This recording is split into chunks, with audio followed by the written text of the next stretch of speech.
মানে এনজয় করছে না, it's a heavy burden. Enjoy করছে বলতে আপনাদের ভালোবাসাটা এনজয় করছে, but it's a huge burden, huge responsibility. এবং আমরা ইন্ডাস্ট্রিতে নতুন বিধায় এটা আমাদের উপর আরও অনেক বার্ডেন। স্পেশালি আমার মামা, ওনার উপর তো হিউজ বার্ডেন, যিনি এই প্রজেক্টটা আসলে শুরু করেছিলেন এবং পরে গিয়ে আমরা যুক্ত হই বা আসি। এবং ওনার উপর যেরকম এটা অনেক বড় বার্ডেন, আমাদের উপর তো এটা অনেক বড় বার্ডেন ছিল, আরও বড় বার্ডেন ছিল। But we are enjoying so far, সবার পজিটিভ রেসপন্স এবং ভালোবাসাতে উই আর এনজয়িং। আলহামদুলিল্লাহ। আসলে ইনভলভ না হলে বুঝতাম না যে মুভি ইন্ডাস্ট্রিতে কাজ করা এত কঠিন। তো আমরা আগে যেটা দেখতাম যে আমরা তো শুধু মুভি দেখতাম দেখতাম নায়ক নায়িকা কত সুন্দরভাবে জিনিসটাকে ফুটাই তুলতেছে, বাট এটার পিছনে যে কি কষ্ট এটা আমরা আসলে ইনভলভ না হলে বুঝতাম না। তো ওভার দ্য ইয়ার্স অনেক মিডিয়ার সাথে কাজ করা হয়েছে, বিভিন্ন লিগ্যাল ম্যাটারে হেল্প করছি, কপিরাইট বলেন, ট্রেডমার্ক বলেন, লিগ্যাল অ্যাডভাইজিং, মার্কেটিংয়ের যে লিগ্যাল ইস্যুসগুলো থাকে।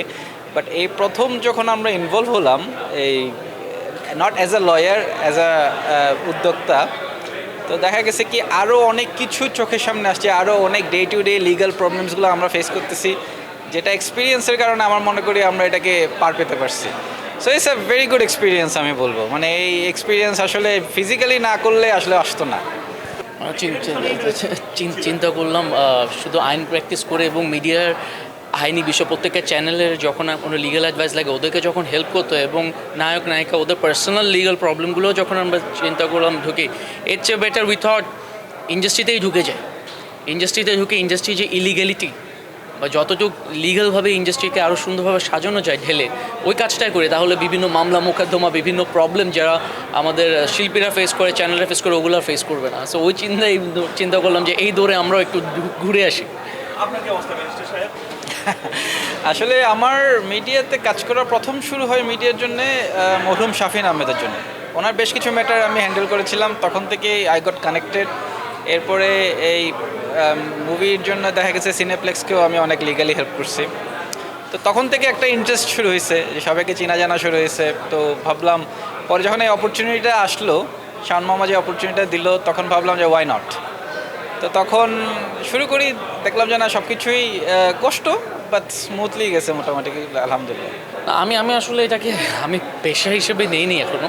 এটা it was more like a hobby and passion, যে ঠিক আছে এটার প্রতি ভালোবাসা। এবং আমরা রেগুলার সিনেমা দেখতে যখন সবাই যাই, আমরা সবাই বলতে গেলে সিনেমা প্রেমিক, মিউজিক প্রেমিক। সো উই থট যে আচ্ছা ঠিক আছে এই ইন্ডাস্ট্রিতে একটু বেটার করার জন্য কীভাবে কাজ করা যায়, অতটুকু আমরা হেল্প করার জন্য we try to involve ourself. But আমি এটা বলবো না that complete we are involving yourself, but definitely আমরা যতটুকু পারবো ইন্ডাস্ট্রিতে কাজ করে ইন্ডাস্ট্রিকে ভালো প্রোডাক্ট দিয়ে হেল্প করার চেষ্টা করবো। ইন্ডাস্ট্রি যদি আমাদেরকে অ্যাকসেপ্ট করে নেয়।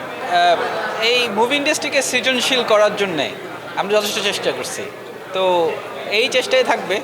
এখন অনেক চ্যালেঞ্জেস পার করে আমরা আসছি, এবং ইন্সপিরেশনটা মেইনলি হচ্ছে মানুষ কীভাবে পজিটিভলি নিচ্ছে।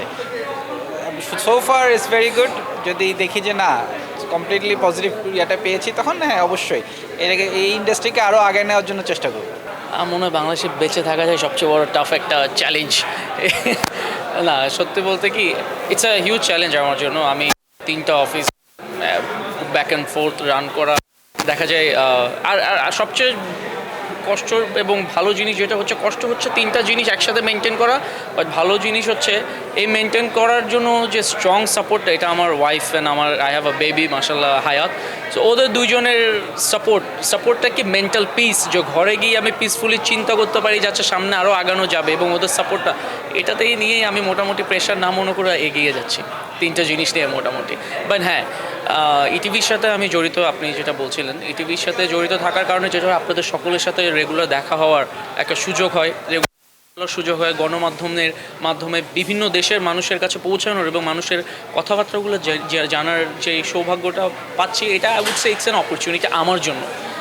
দেশের মানুষের জন্য যেরকম দরকার ওদের কথাগুলো পৌঁছানো, আমার অ্যাজ আ রেসপন্সিবল পার্সন এটাও আমার দরকার যে ওদের থেকে কথাগুলো নিয়ে এসে জনগণের কাছে বা গভর্নমেন্টের কাছে বিভিন্ন জায়গায় পৌঁছানো। সো ওই দায়িত্ব থেকেই মোটামুটি এটা কষ্ট হলো, I think I take it as a happiness. আমি সবাইকে ওয়েলকাম করব যে এই ঈদে মালিক সিনেমাটা দেখবেন সপরিবারে, এবং আমাদেরকেও আরও উৎসাহ দেবেন। আপনারা যত বেশি দেখবেন আমরা তত বেশি উৎসাহী হব, এবং তত হোপফুলি আরও নতুন প্রজেক্ট নিয়ে আপনাদের সামনে আসতে পারবো। আমারও প্রত্যাশা ওটাই। আপনারা অফিসের পরে যখন যদি সময় পান ফ্যামিলি নিয়ে মালিক দেখতে আসুন, বা উইকেন্ডে একটা উইকেন্ড আমাদের জন্য ছাড়ুন, সিনেমা প্রেমিকদের জন্য ছাড়ুন, সিনেমা দেখে এন্টারটেনমেন্টের জন্য আসুন, এসে মালিককেও সাফল্য দেন এবং আপনারাও আপনাদের নিজেদের একটা ডে এন্টারটেইনিং করে তুলুন। Thank you.